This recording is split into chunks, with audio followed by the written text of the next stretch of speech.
Muito boa noite, pessoal. Boa noite com muita alegria. Glória a Deus, povo de Deus abençoado. Quarta-feira, frio. Fala sério, né? Estou aqui capotado porque está muito frio aqui em São Paulo. Glória a Deus. Mas nós temos um encontro marcado todas segundas, quartas e sextas. Então, muito boa noite. Boa noite, pessoal da rádio. Seja muito bem-vindo.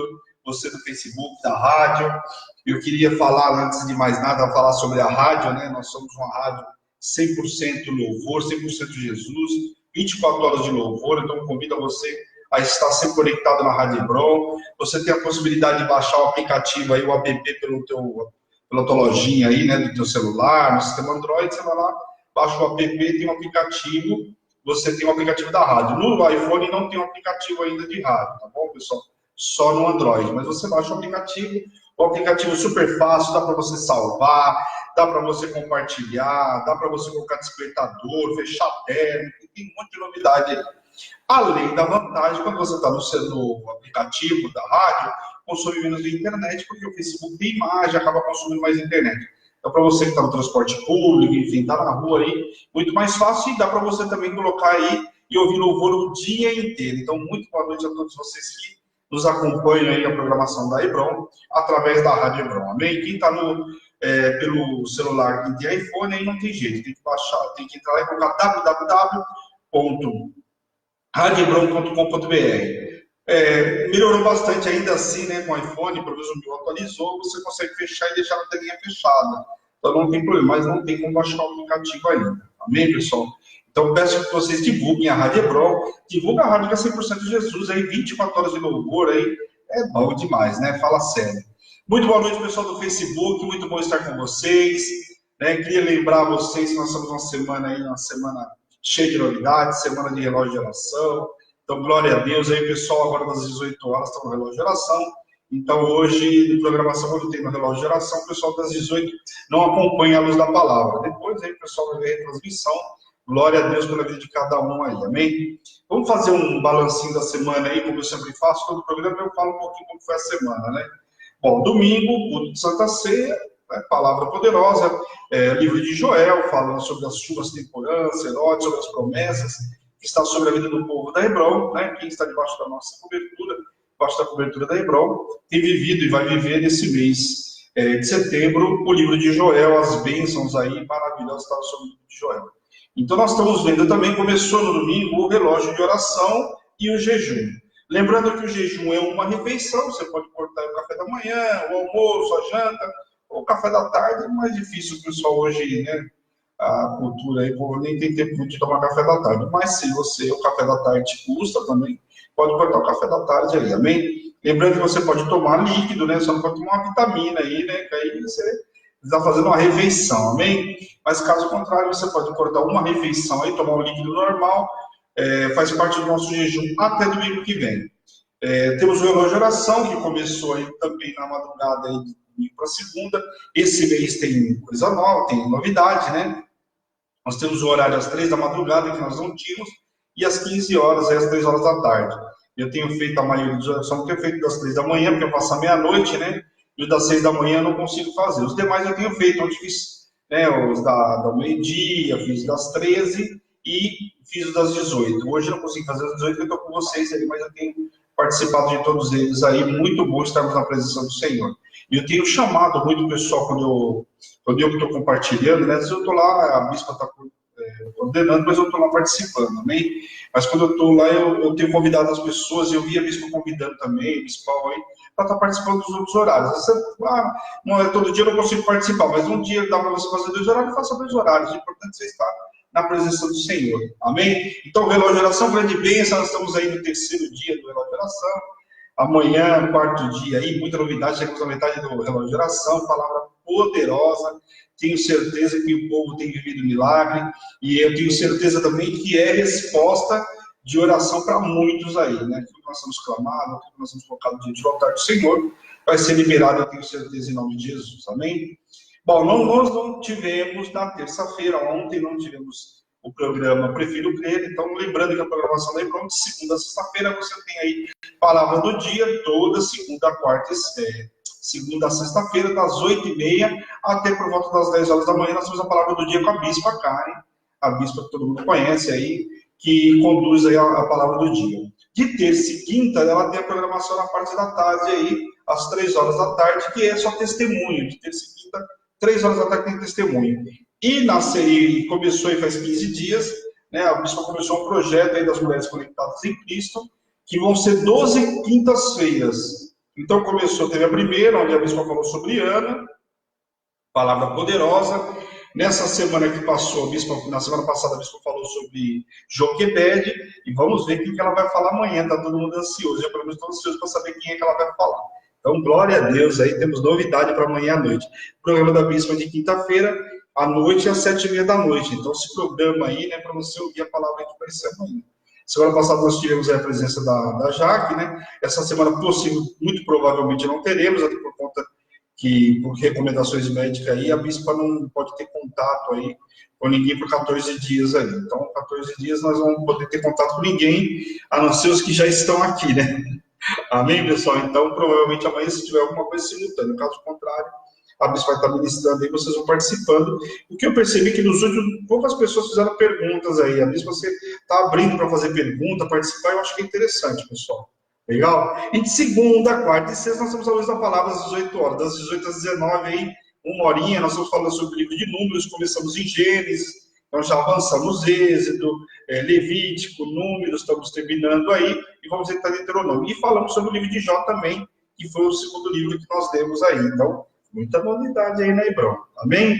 Essa é a grade da Hebron. Deixa eu falar aqui quem aparece para mim aqui rapidão. Bispo, boa noite com muita alegria.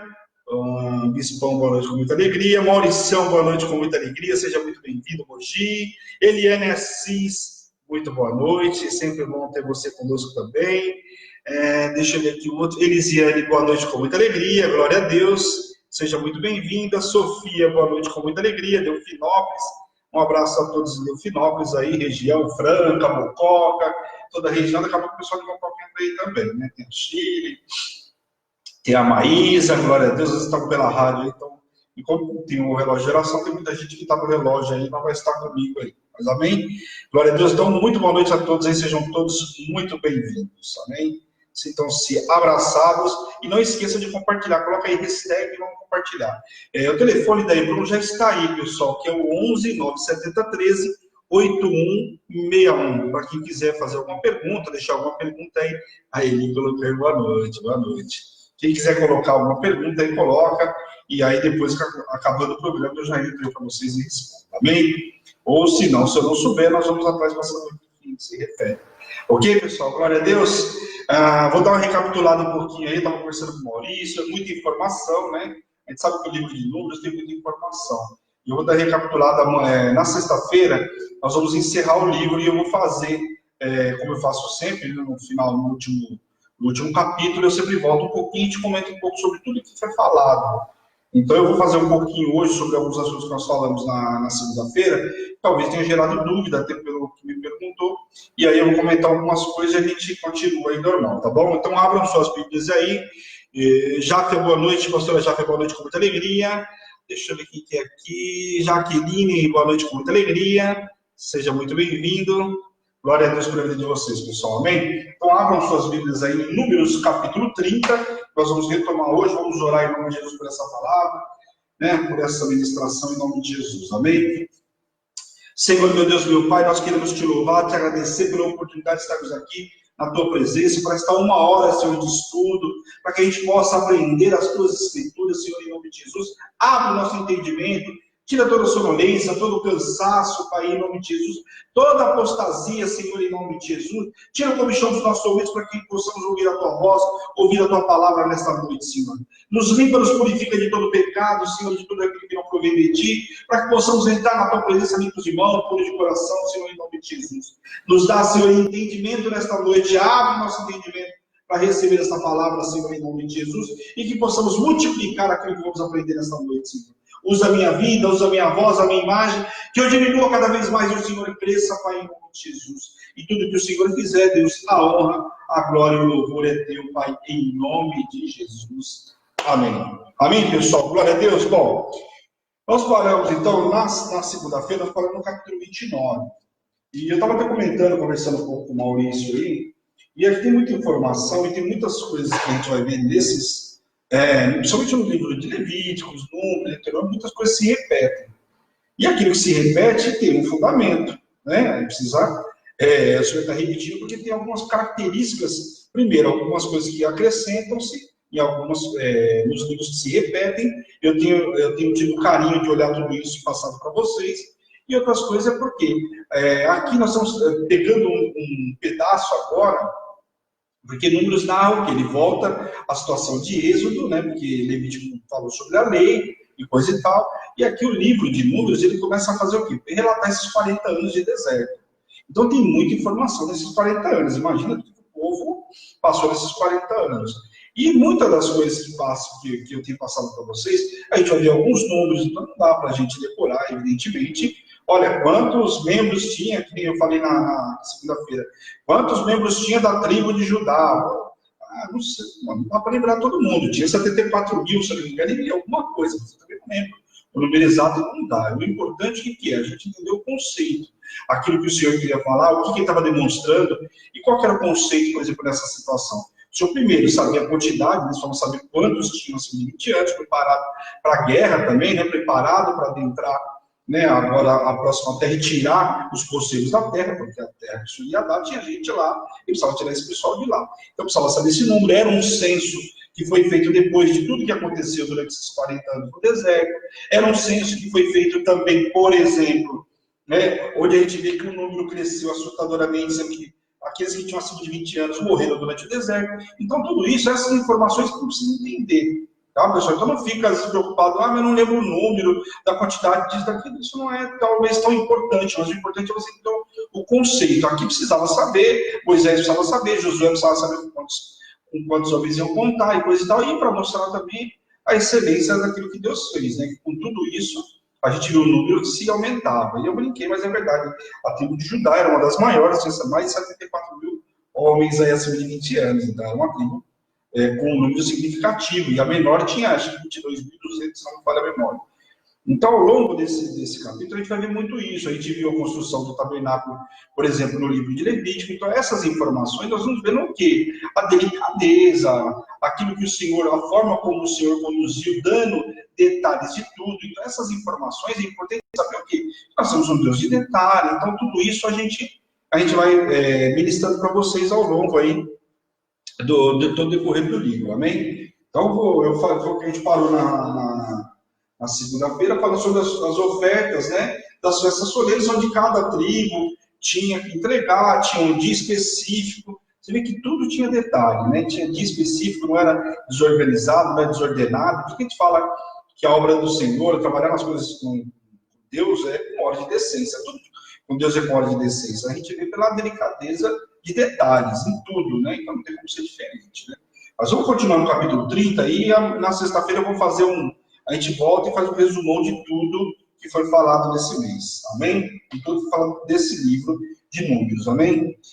Bom, aqui no capítulo 30 começa falando acerca dos votos. Lá em Deuteronômio nós vamos ver também. Outro detalhe importante, pessoal, que nós vamos ver, já preparando vocês o livro que nós vamos ver de Deuteronômio, muitas coisas também se repetem, como aqui estão se repetindo. Outro fator importante de se repetir algumas coisas é que muitas coisas que Moisés estava falando para o pessoal aqui, agora eles já estão praticamente ali na beira do Jordão. Né? Nós vamos ver agora, hoje e na sexta-feira, que eles estão ali, na beira do Jordão, preparados aqui para passar o Jordão, e aí vão enfrentar Jericó e tudo mais. Né? Então, tanto é que tem tribos hoje que vocês vão ver que vão ficar aqui antes do Jordão, né? Escolheram ficar antes do Jordão. Isso é uma informação importante que nós vamos ver hoje. Então, o que acontece?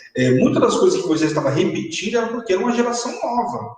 Né? Então, aquele pessoal que pegou a lei lá atrás, quando Moisés subiu e Arão e o povo fez a estátua de ouro e coisa e tal, tudo isso, pessoal, é um pessoal que morreu no meio do deserto.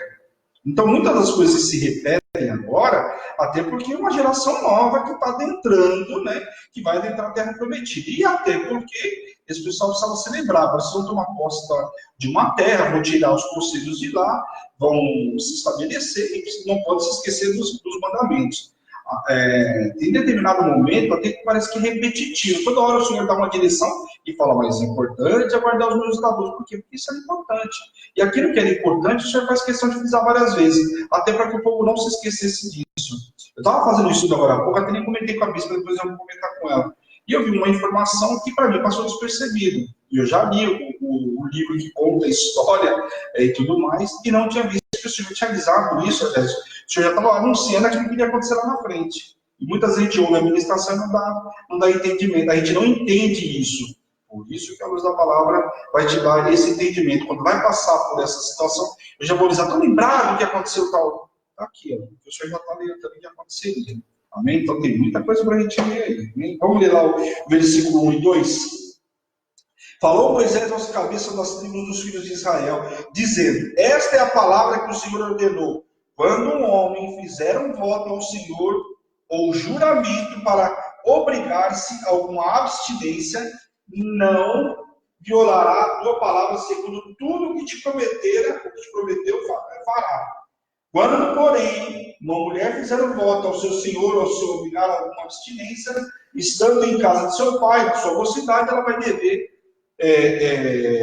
vai ter que consultar o pai. E nós vamos ver isso aí. Bom, aqui a primeira coisa que a gente já vê de cara é que o Senhor não aceita e não vai aceitar nunca o voto de tolo. Né? A gente está no jejum aí, não dá para você fazer um voto de tolo. Tem gente que faz voto de tolo, acredite se quiser. Faz um voto e não vai cumprir, não está nem aí. Primeiro que é o que eu falo para vocês, ele tem que entender que as coisas com Deus não é feita de qualquer forma. Nós estamos aqui, a Hebreu, por exemplo, nós estamos no relógio de oração nesse mês, né? Nessa semana aí. Então, no relógio de oração, nós temos um compromisso. Eu fiz um voto com o Senhor. No domingo, eu me comprometi de estar, a partir de segunda-feira, da madrugada de segunda-feira, num determinado horário, por 7 dias, eu estarei nesse horário, ali orando, clamando ao Senhor. Eu fiz um voto. E aqui está deixando muito claro que não faça voto de tolo. E às vezes parece que a gente é chato, né? Eu e a bispa falamos, pessoal, tem um compromisso com o horário. Eu não quero controlar a área de ninguém, gente. Né? Meu intuito da bispa não é de ficar controlando a área de ninguém, né? Misericórdia, até porque tem uma criança. O relógio das crianças ele trata com o pai e com a mãe, mas o que tem que entender, o relógio de oração, vocês têm que ter compromisso. Aqui está dizendo, por quê? Você fez um voto de tolo, você se comprometeu com o Senhor de estar lá às 6 horas da manhã e você está chegando lá às 7h30 para ouvir a palavra. Então, quer dizer, cadê o teu compromisso? Então, aqui está muito claro que isso serve, não só, eu estou dando exemplo do relógio, mas isso é também no jejum, é você se comprometer com uma coisa e não fazer, né? Às vezes a gente fica reclamando que a nossa vida não anda, está parada, você fez um monte de voto no altar do Senhor, se comprometeu, não, porque agora, Senhor, olha, eu vou ficar na tua presença, eu não vou sair, eu vou fazer isso, eu vou fazer promete um monte de coisa, jura, como está escrito aqui. E depois chega na hora de fazer, de efetuar, não faz nada. Então não faça voto de tolo. Cumprir um voto é impreterivelmente exigência de Deus. O que Israel não cumpriu seus votos ao Senhor, e nós vimos ao decorrer dos anos, a gente vai ver que muitos dos votos que o povo fez em Israel, o Senhor não cumpriu, dado o exemplo desses 40 anos aí no deserto, que muitos deles o povo não cumpriu. O Senhor não se agrada de voto de tolo, como está lá em Efésios, capítulo 5, versículo 4. Assim como Deus é fiel em sua palavra, ele requer que em nossa boca não haja engano. Então, se Deus é fiel, e você sempre clama um Deus fiel e justo, não é isso? Você vai orar, Deus fiel e justo, faz na minha vida, libere, coisa e tal. Quer dizer, você quer um Deus fiel e justo com você, mas a sua boca não é, tem uma boca de engano, né? Não tem fidelidade, né? Não a tua palavra, como vocês não faz, como brinca, o Marcos fala que a palavra faz curva, né? Tua palavra faz curva, quer dizer, fala aqui, daqui a pouco desfala ali, não tem nada a ver. Então, nós temos que ter consciência daquilo que diz a Escritura e a responsabilidade de quando você faz um voto diante do altar do Senhor. Quanto à mulher, está em pé de igualdade no caso do voto como o homem. Da mesma forma que ela fizer, ela também tem que cumprir. Como homem diante de Deus. Por isso, tem igual responsabilidade de cumprir o seu voto. Então, não só uma mulher, se fez um voto, tem que cumprir, tem responsabilidade de cumprir. Isso não exime a mulher, porque a mulher naquela época tinha muita diferença para com o homem, mas nessa situação ela tinha a mesma responsabilidade do que o homem. Só seu pai ou marido poderia anular esse voto, assim mesmo assumindo a responsabilidade. Se o marido ou o pai, que eram responsáveis por aquela mulher, se ela não casou, o pai, que é responsável casado com o marido. O pai ou o marido, aquele qual ela estivesse debaixo da ordenança dele, né, da responsabilidade dele, esse poderia anular, porém assumiria a responsabilidade desse voto. Por isso a mulher deveria estar sujeita ao seu pai ou ao seu marido. Então ela tinha que consultar o pai ou o marido, se ele achasse por bem cancelar, né, anular esse voto que ela fez, ele anularia, porém a responsabilidade estaria sobre a vida dele. Isso não é sujeição servil, né, não é de servir, que a mulher, nesse caso, está debaixo do marido para servir. Não é isso, tá, pessoal? Mas sim sujeição de honra voluntária, honrar o pai e mãe, por honra ao pai e por honra ao marido, ela está sujeita àquilo que ele vai determinar, e não sujeição como parte de ser serva e coisa, nada disso, tá? Para a manutenção da harmonia do lar e acatamento da autoridade do marido como cabeça da família. Então ela tinha por obrigação, afinal, era a cabeça, né, o homem é o cabeça da casa, o líder da casa, ela tem que se submeter a ele, senão ao pai, no caso dela solteira. Vamos ler o versículo 9, vamos ver o que diz aqui. No tocante ao voto da viúva ou da divorciada, tudo que se obrigará lhe será válido. Então, a viúva, né, no caso da viúva aqui, ou a divorciada, aquilo que se comprometeu, então, evidentemente, ela vai ter que fazer, ela não está sujeita ao pai mais, nem também ao marido, porque é viúva, divorciada, mas aquilo que ela prometeu, nesse caso, ela vai ter que cumprir. Amém? Vamos ler o versículo 13 aqui, vamos ver o que diz aqui no 13. Todo voto e todo juramento com que ela se obrigou para afligir a sua alma, seu marido pode confirmar ou anular. Esse caso aqui refere-se aos votos feitos contra a natureza. Votos que ameaçariam a saúde ou o bem-estar, no caso da mulher ou do casal, ou da família.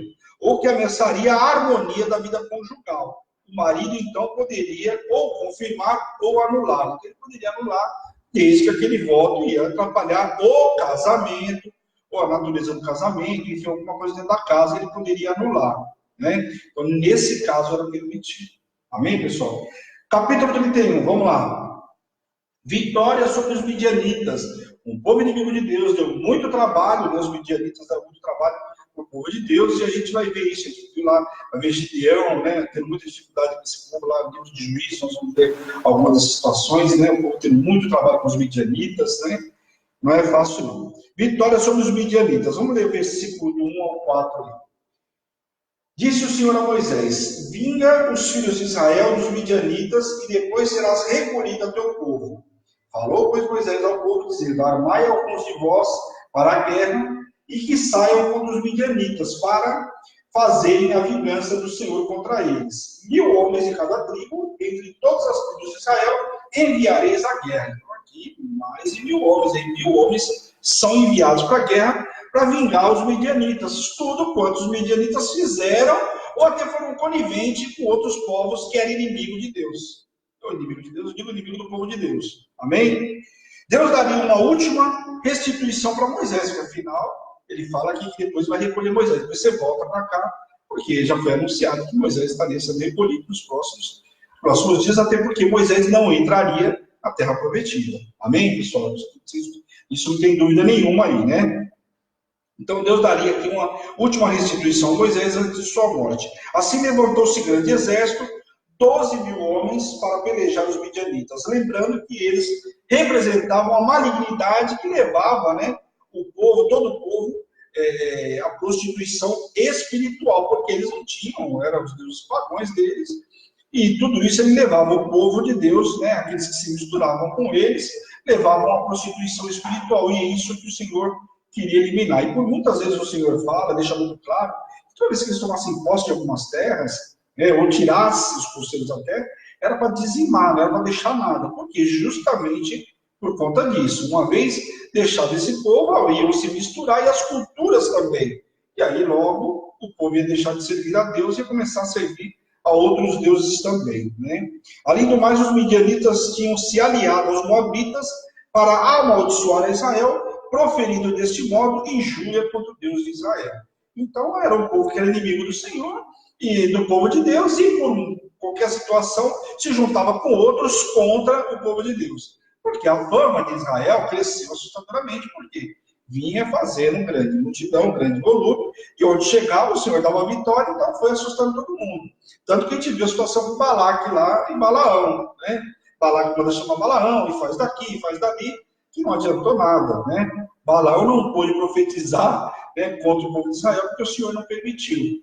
Mas o que Balaque queria? Queria um profeta daqueles mercenários da época lá, que fosse lá ajudar ele, para que ele pudesse vencer contra o povo de Deus.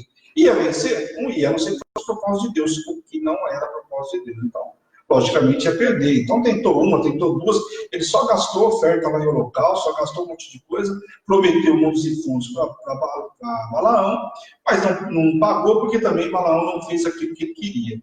E Balaão, né, que era um dos profetas que tinha acesso, né, nítido que o Senhor falou com ele, mas era um profeta mercenário, visava segundo os seus interesses próprios, principalmente a questão financeira.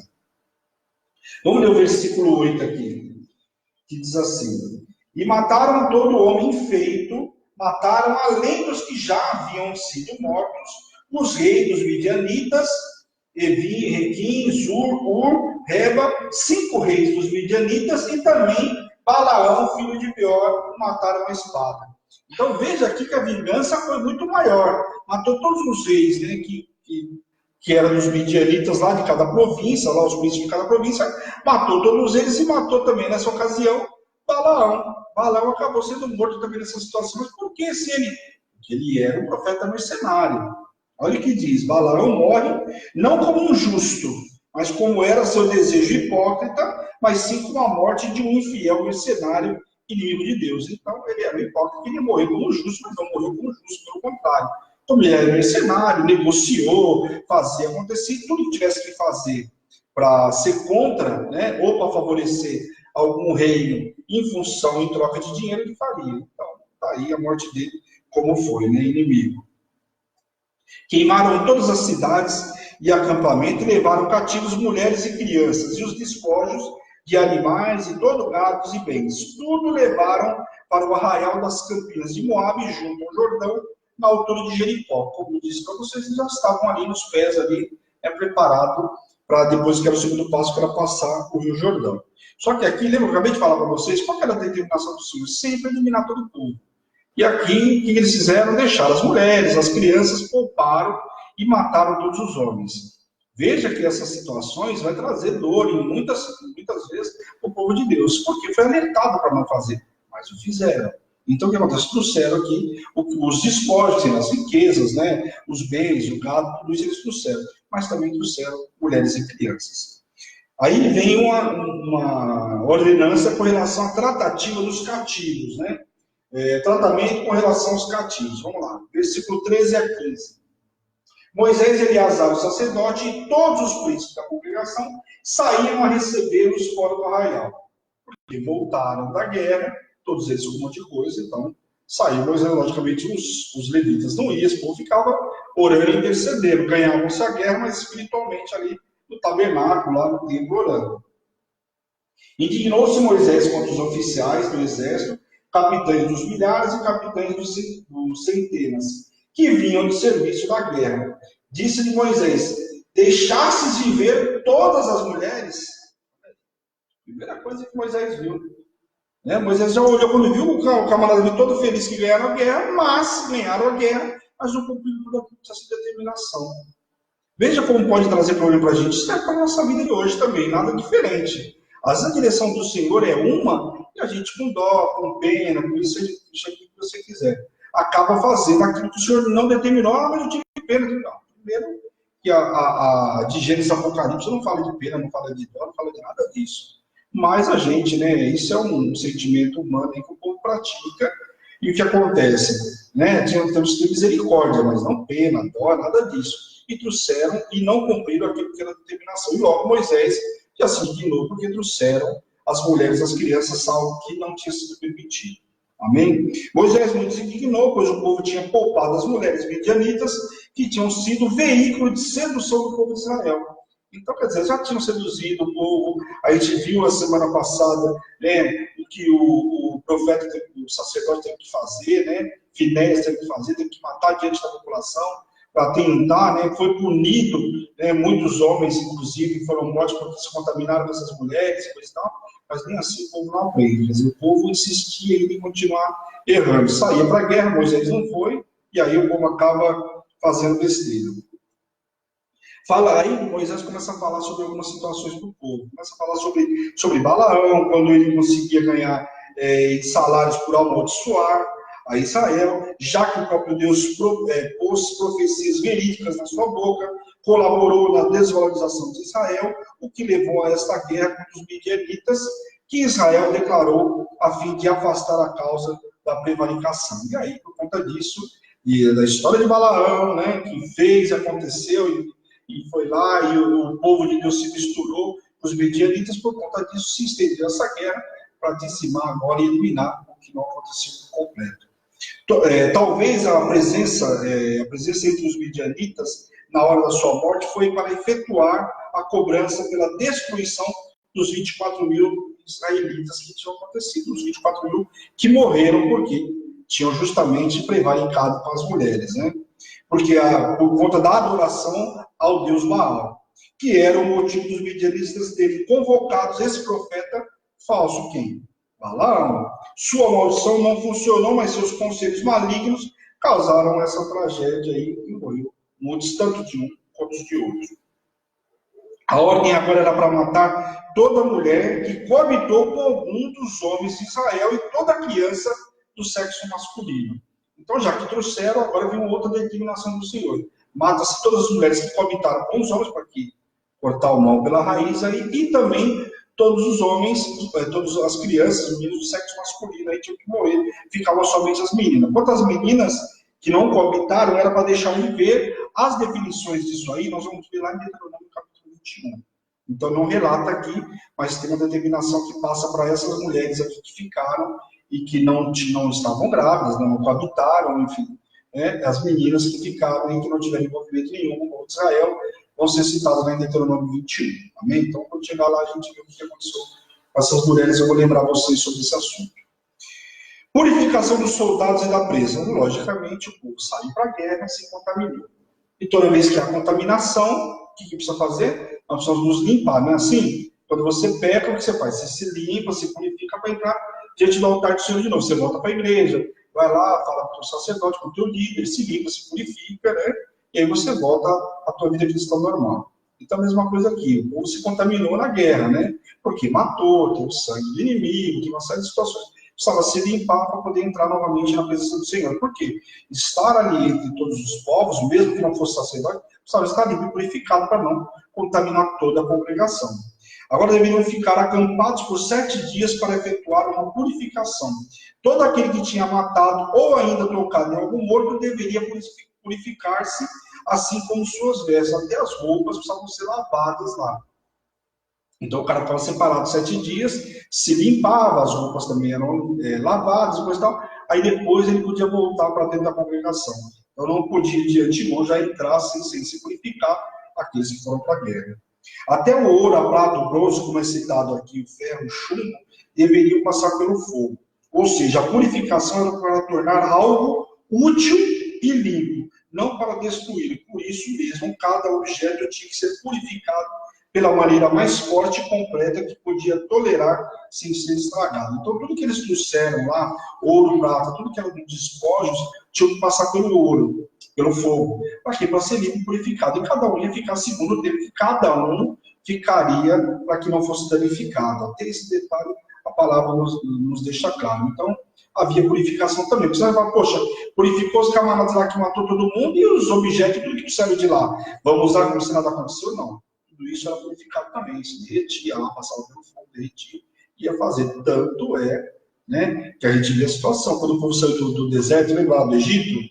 Eles trouxeram ouro, prata, tudo lá que as próprias egípcias deram para o povo de Israel. Eles trouxeram e foi com isso tudo, que é o que sugere a Bíblia, pelos estudos, né, que teria derretido tudo isso para fazer o tabernáculo, para fazer tudo que foi construído de ouro, né, todas as coisas foram construídas para a construção do tabernáculo. Tudo isso aí. Somente depois de tudo feito, o povo poderia entrar novamente no arraial. Amém? Agora vamos lá, a divisão da presa. A presa o que é? As coisas que eles trouxeram de lá, né, dos despojos. Amém? Vamos ler o versículo 25 a 27, que diz assim. Disse mais o Senhor a Moisés, faz uma contagem da presa que foi tomada, tanto de homens como de animais, tu e Eleazar, o sacerdote, e os cabeças das casas dos pais da congregação. Ou seja, chama cada um dos líderes lá de cada tribo lá para a gente conversar aqui. Divide a presa em duas partes iguais, uma para os que hábeis na peleja, né, os que foram hábeis na peleja foram para lá, né, e tudo mais, saíram à guerra, e outro para toda a congregação. Então, uma parte seria distribuída para aqueles que foram para a guerra, né, ou seja, aqueles que efetivamente para lá, e a outra parte seria distribuída para toda a congregação, para que todos pudessem desfrutar dos despojos.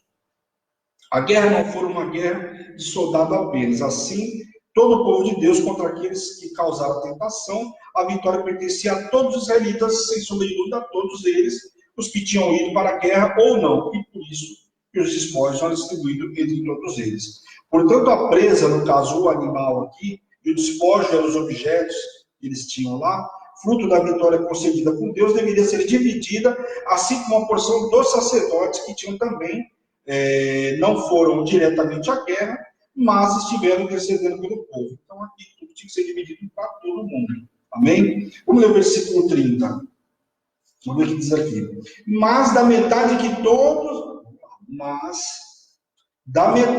que toca aos filhos de Israel, tomarás de cada 50 um tanto dos homens, como dos bois, dos jumentos e das ovelhas, de todos os animais, e os darás aos levitas que têm o seu cargo, o serviço do tabernáculo do Senhor. Então está aqui que também os levitas teriam uma parte, ou seja, de cada um lá, o camarada tinha que dar uma parte também para os levitas, além da congregação, e aí junta quem foi, quem não foi para a guerra, tinha que dar uma parte dos levitas aí que cuidavam da manutenção do tabernáculo, como está escrito. Amém? Da metade que pertencia aos guerreiros, uma parte em 500 devia ser dada aos sacerdotes como oferta ao Senhor. Aqui, uma parte de cada 50 da porção do povo foi destinada aos levitas. Então, os guerreiros foram colocados diante do altar do Senhor, entregue do holocausto, e a outra metade, no caso da população, entregue para os levitas. Presta atenção aqui nos números relatados das ovelhas, bois, jumentas, que estão detalhadas e que não foram poucas, tá? Só para vocês terem ideia. Pensa que os despojos foram poucos do que foram lá. Olha o que significava ir com a guerra naquela época. Vamos olhar aqui, eu falei muito já. Bom, os números são os seguintes: só de ovelha, 675 mil.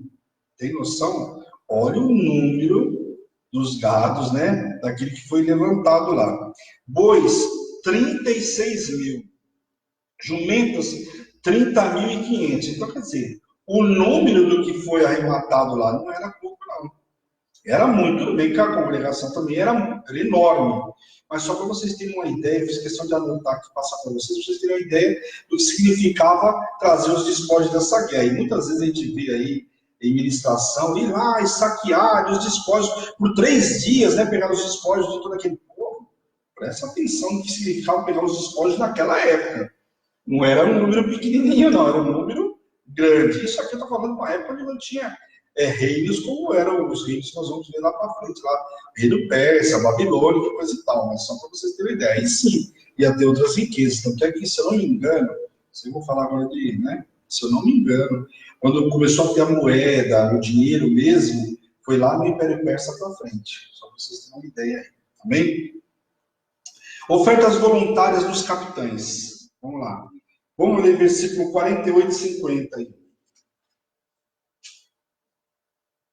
De 48 ao 50 que diz assim: então se chegaram a Moisés os oficiais sobre os milhares do exército, os capitães sobre 1000 e capitães sobre 100. Isso é uma divisão para controlar os números lá, para ficar mais fácil, tá? Não só no camarada, não cuidar de todo mundo. Eles disseram: teus servos fizeram a conta dos homens de guerra que estiveram sob as nossas ordens, e nenhum falta dentre eles, e nós, pelo que trouxeram uma oferta ao Senhor, cada um que achou objetos de ouro, ornamentados para o braço, pulseiras, sinetes, arrecadados e colares, para fazer expiação por nós mesmos perante o Senhor. Olha que interessante aqui.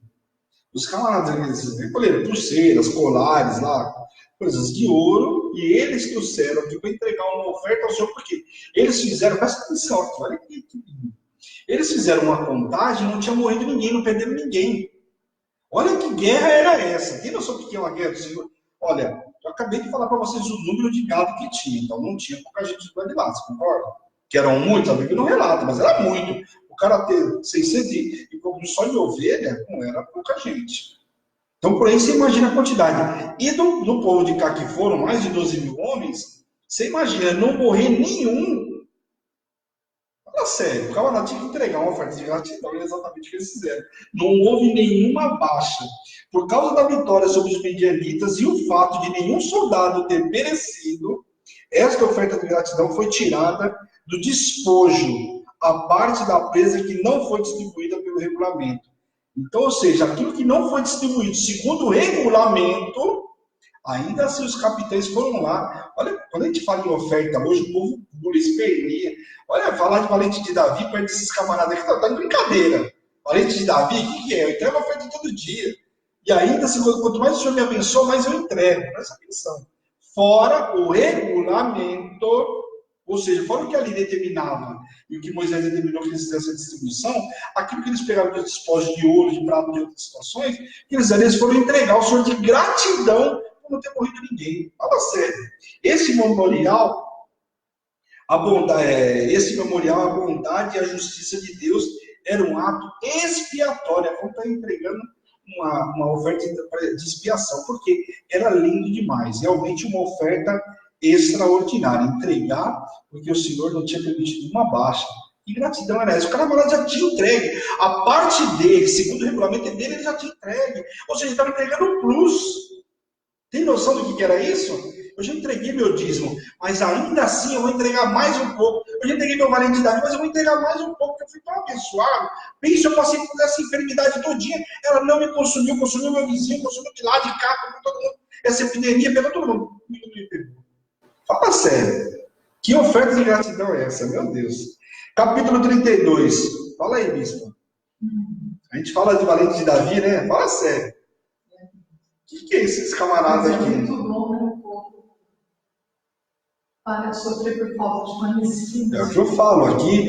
Essa semana eu estava ministrando que eles falaram assim, ó, fora. Eles estavam falando de uma outra situação que eu ministrei essa semana, e estava na segunda-feira, estava falando assim, fora a oferta diária, eles foram entregar uma outra oferta.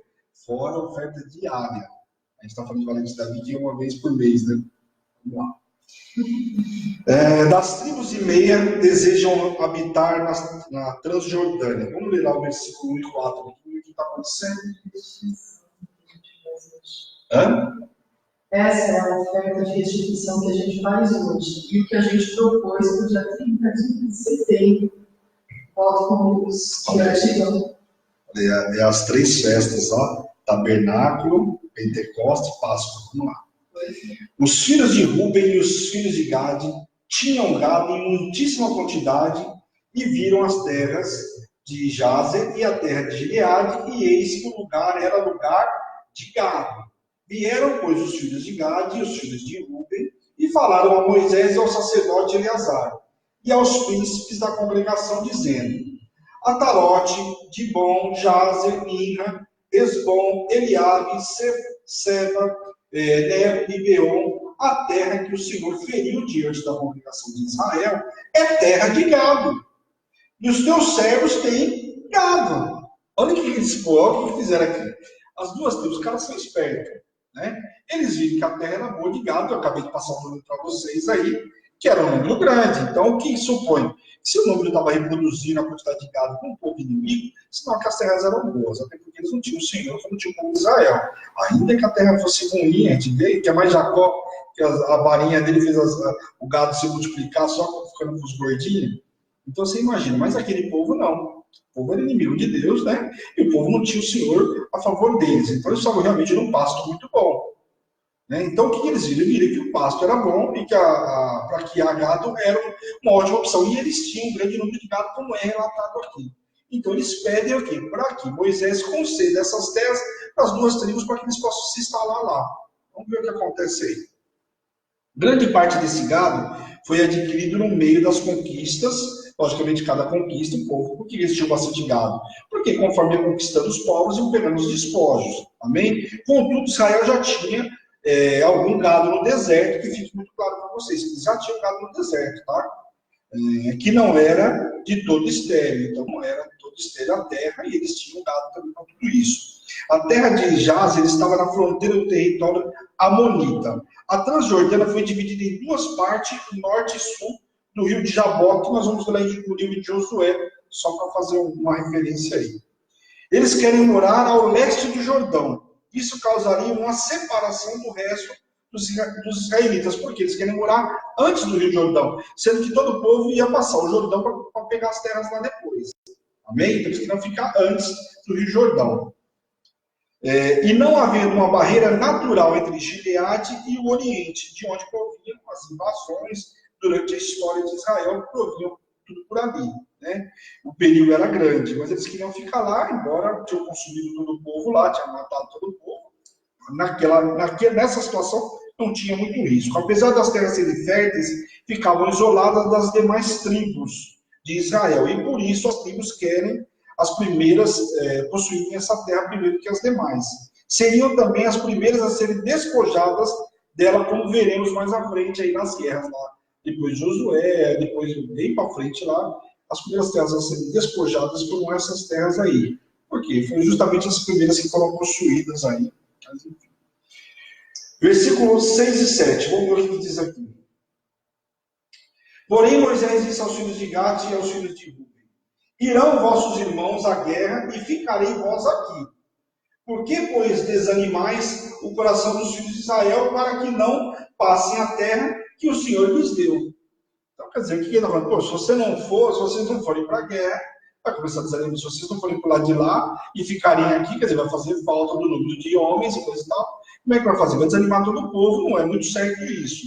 Moisés, então, lembra eles daquela rebelião tão desastrosa que custou a vida dos próprios pais e de muitos deles, inclusive. E ele devia a repetição e ainda lembra também que apenas Josué e Caleb foram preservados naquela época. Então, o que acontece? As tribos, em função de tudo isso, que Moisés tinha falado, e coisa e tal, que, lembra que os nossos pais lá atrás já pereceram por conta disso? Olha o que pode acontecer aí. Então, as tribos se ofereceram a enfrentar a guerra além do Jordão, ou seja, nós vamos passar o Jordão e vamos enfrentar essa guerra, deixando seus bens e suas famílias em Gileade, e que era possível na época, pois já tinham vencido, derrotado os amorreus e os midianitas. Então, era possível deixar a família e os homens passarem, os homens de guerra.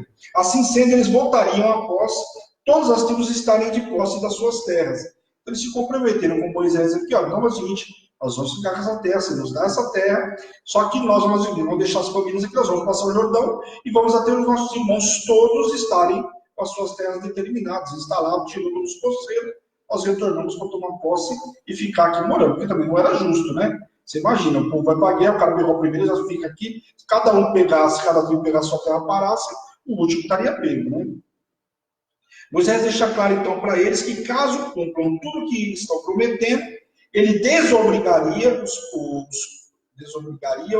perante o Senhor e perante Israel, e a terra seria deles processão perante o Senhor. Então, mas se vocês cumprirem tudo que vocês fizerem, essas terras serão suas por possessão e desobrigo vocês, porque é problema com o Senhor ou com o povo da congregação, porque vocês fizeram a parte de vocês. Amém? Porém, se não fizerem o que está prometido, estariam pecando contra o Senhor e deveriam saber que o pecado os acharia, ou seja, a punição viria. Então, não pense se vocês vão prometer, vai ficar por isso mesmo, não. Se vocês não cumprirem aquilo que está prometido, então depois vocês vão se virar aí, né? Vocês vão se virar com o Senhor aí, né?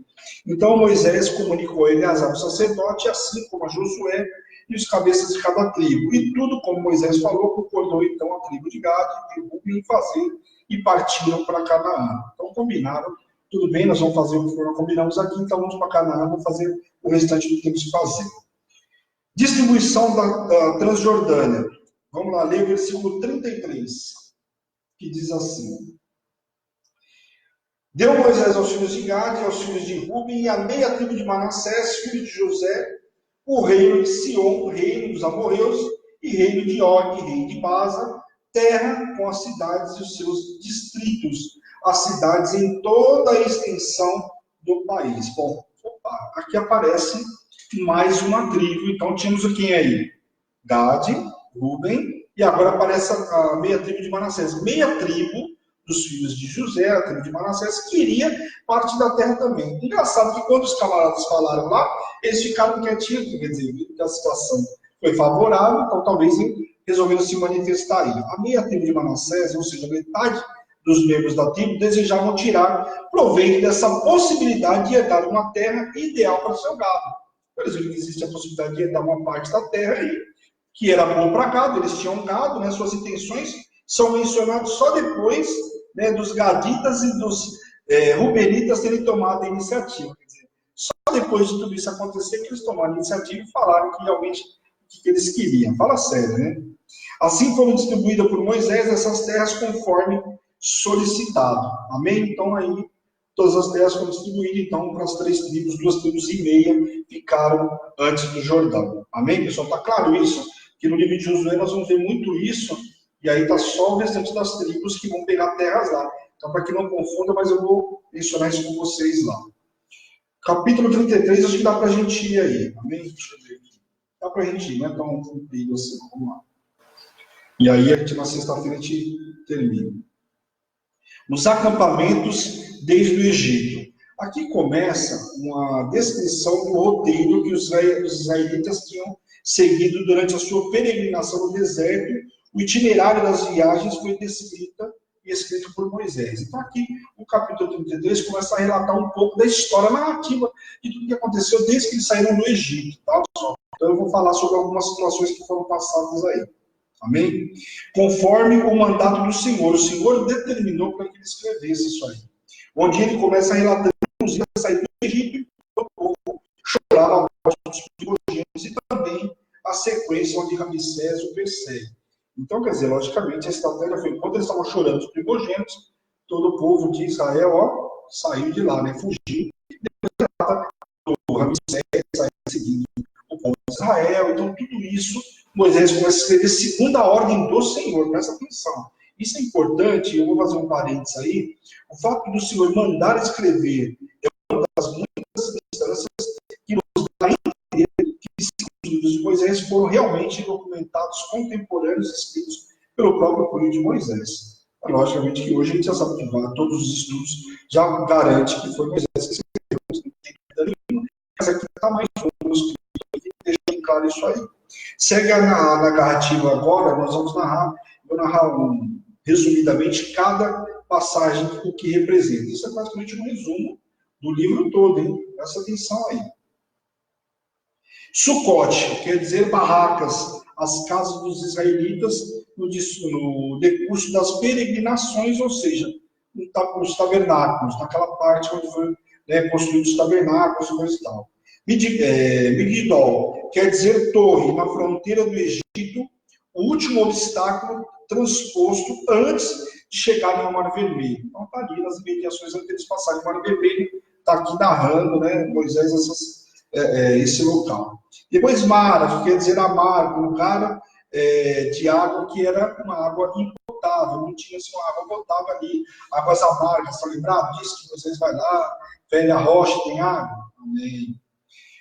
Junto ao Mar Vermelho, agora o obstáculo seria visto do outro lado, o lado da segurança, da vitória e da gratidão de Deus ali. Glória a Deus, que Deus tinha feito eles passarem ali pelo Mar Vermelho.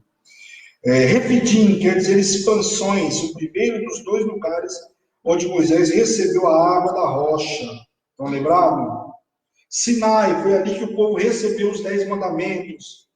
Quibrote e Atava, quer dizer sepulcros de concupiscência, onde o apetite carnal dos israelitas superou o desejo de serem independentes herdeiros da terra prometida e começaram a murmurar. Então, justamente onde tirou toda a murmuração que levou o povo à ruína. Cádiz foi de onde que os espias rebeldes saíram, né? Saíram justamente dali. Depois tem um fato importante aqui. Para-se a narrativa dessa história toda para narrar justamente a morte de Arão. Olha só. A morte de Arão era tão importante que exigia uma pausa na narrativa da marcha dos israelitas pela terra prometida, Portanto, relata a idade também de Arão aqui, bem como da morte de Arão, bem como da sua idade, que era de 123 anos, quando morreu ele no Monte Hor. Então, você vê que para a narrativa de contando do trajeto para falar sobre a morte de Arão, que era um camarada importante aí, nessa história, né? Principalmente nessa peregrinação toda aí. O cananeu, essa tribo consta como uma das 7 nações pagãs que habitavam Canaã, e este rei derrotado serve para representar todos aqueles que tentaram barrar o caminho dos israelitas para Canaã. Junto ao Jordão, finalmente o povo de Israel estava mobilizado ao longo da fronteira natural de Canaã, que é o rio, e que haveria de atravessar. Chegaram ao lugar da obediência, da esperança e do desafio, a coragem e a fé. A partilha da terra de Canaã deveria ser justa e equitativa, de acordo com o tamanho da tribo, sendo subdivisão de cada porção distribuída por sorte entre as várias famílias existentes de cada tribo. Então, aqui chegava um ponto agora crucial. Dali para frente, começaria, então, tanto é que duas tribos e meias já pegaram sua fatia aí, mas deveriam ser divididos as partes, não dá para ser em partes iguais, porque tinha tribos maiores e tribos menores, como nós vimos o número, a quantidade de homens aí, né? Acima de 20 anos. Então, seria distribuído segundo a quantidade, né, que caberia naquela, que aquela população caberia naquela área. Amém? Deus manda lançar fora os moradores de Canaã. Vamos ler versículos 50 a 53. Vamos ler aí. Disse o Senhor a Moisés nas campinas de Moabe, junto ao Jordão, na altura de Jericó: fala aos filhos de Israel e diz-lhes: quando houveres de passar do Jordão para a terra de Canaã, desalvoçareis de diante de vós todos os moradores da terra. Destruirei todas as pedras com figura e também todas as imagens escondidas, e deitareis abaixo todos os seus ídolos. Tomareis a terra em possessão e nela habitareis, porque esta terra eu vos dei para possuíres. Então aqui, informação mais do que importante. O Senhor falou que era quando chegasse lá, não era para sobrar nada. E acabar principalmente com os ídolos, porque daí para frente ia pegar o povo que adorava, né, os deuses pagões aí, né? Então tinha que acabar com tudo que era estátua, tudo que era aquilo que representava, né, entidades pagãs, tinha que ser destruídas. Então, dali para frente só existia um Deus, né, no meio daquele povo. Por quê? A terra estava possuída por outros povos, e evidentemente eles tinham feito status, cada um tinha a sua forma de entregar a sua adoração lá ao Deus pagão. Então, o Senhor pede para que tudo isso seja extirpado assim que o povo colocasse os pés na terra. Amém? Lembrando que os habitantes da terra deveriam ser eliminados juntamente com os seus ídolos, para não tentarem os israelitas. Então, espinho nos olhos, né? Vai deixar o camarada lá, mais para frente vai ter contaminação e a gente vai ver, já sabe o que vai dar. No lugar dado por Deus, nenhuma contaminação, nenhum jugo ou aliança ou coisa imunda seria permitido. Então, em nome de Jesus, aqui nada seria permitido de contaminação, e assim termina o capítulo 33. Amém, pessoal? Depois a gente volta no 34, 35, 36. A gente vai ver na sexta-feira, finalizando o livro, a gente faz um resumão aí. Vamos voltar um pouquinho, contar um pouquinho do que aconteceu no livro inteiro.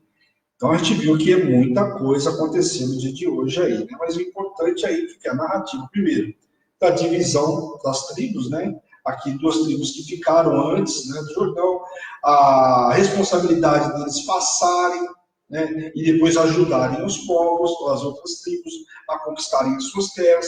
Nós vimos aqui a eliminação dos midianitas, ou pelo menos parte deles, que a ordem foi que eliminassem todos, mas não eliminaram, ficou uma parte, o Senhor ainda deu uma diretriz de como fazer, de que forma fazer, entregou-se o holocausto, o pessoal se limpou, se purificou. Então agora começa uma ida realmente partindo do lado de lá, passando o Jordão, que nós vamos ver praticamente começa no livro de Josué. Então o Deuteronômio ainda vai repetir muitas coisas, porque essa passagem ainda até o povo atravessar o Jordão. Amém, pessoal? Glória a Deus. Tá aí, qualquer dúvida, vocês entram aí, colocam no WhatsApp da igreja no 11 970 13 8161. Deixa eu ver se entrou mais alguém que eu dá para me dar uma boa noite aqui. A Rose, boa noite com muita alegria. As passagens bíblicas estão aí. Quirino, boa noite com muita alegria. Maristela, boa noite com muita alegria. Miriam, boa noite com muita alegria. Miri, coisa linda, tenho saudade de você. Boa noite a todos aí. Pessoal, glória a Deus por todos que entraram, aqueles que vão ver na retransmissão. Glória a Deus pela vida de vocês, muito bom. O programa Luz da Palavra, realmente, para mim, tem sido um grande prazer, porque a gente avança bastante, a gente conhece, aprende muito, e eu espero que você consiga aprender também, assim como eu tenho aprendido muito, muito mesmo. Glória a Deus pela vida de cada um de vocês aí que tem entrado e participado comigo, amém? Não esqueça de compartilhar, passa para outras pessoas, tem gente que não conhece as escrituras, tem vontade de conhecer as escrituras, e principalmente assim, é uma horinha só, então se a gente pegar a semana inteira, são 3 horas. Dá para você repor no sábado, dá para compartilhar, perdeu, dá para rever no sábado, perdeu alguma informação, volta. Então tem tudo isso aí que dá para você acompanhar. A Hebron tem essa facilidade. Você usa a igreja virtual, você tem a facilidade de ficar tudo gravado, salvo aí, além do Facebook, normalmente, logo na sequência, a gente já lança também no YouTube. Se não conseguir um dia, mas está lá no dia seguinte, está lá no YouTube, você pode ver também pelo YouTube. Fica mais fácil compartilhar. Não tem Facebook? Compartilha pelo YouTube aí, dá para compartilhar. Amém, pessoal? Glória a Deus. Vamos orar em nome de Jesus. E o pessoal do relógio aí está finalizando o relógio ainda às 18 aí, com o bispão. Amém? Senhor, meu Deus, meu Pai, nós queremos te louvar, te glorificar por essa noite extraordinária, por esse tempo na tua presença. Senhor, eu quero te glorificar, Senhor, pela oportunidade, Pai, que tivemos de estar na tua presença. Quero te pedir, Senhor, que essa palavra hoje, Senhor, venha ao nosso entendimento, venha ser multiplicada, Senhor, com os nossos familiares, com os nossos amigos, Pai, em nome de Jesus, Pai. Abre o nosso entendimento realmente, Senhor, para captar tudo que foi falado hoje, Senhor, em nome de Jesus. Visita a nossa casa, a nossa família, os nossos amados, Pai. Toca, cura, liberta e restaura o teu povo, Senhor, em nome de Jesus, Pai. E que essa palavra venha se multiplicar aos 4 cantos dessa terra, Senhor, em nome de Jesus. E tudo que o Senhor fizer na vida do teu povo, Deus, a honra, a glória e o louvor é teu, Pai, em nome de Jesus. Amém. Amém, queridos? Glória a Deus, que Deus abençoe a cada um de vocês. Esta é a Hebron, Igreja Apostólica Internacional, a minha terra prometida, a sua terra prometida, a igreja que te ama. Amém, pessoal? Não esqueça, amanhã nós temos uma grade bem completa, quinta-feira, agora vai ficar uma quinta-feira top, né? Porque nós temos aí a palavra do dia, amanhã às 8h30 cabeça até às 10. Descansa um pouquinho, nós temos o relógio de oração, né? Depois 3 horas de relógio de oração, prefiro crer. E depois nós temos à noite aí, as mulheres conectadas aí. Se você ainda não viu das mulheres conectadas, terceira semana. Entra aí amanhã, 7h30 da noite. Amém? Um beijo grande. Amo vocês em Cristo Jesus. Fica na paz do Senhor. E tchau, tchau.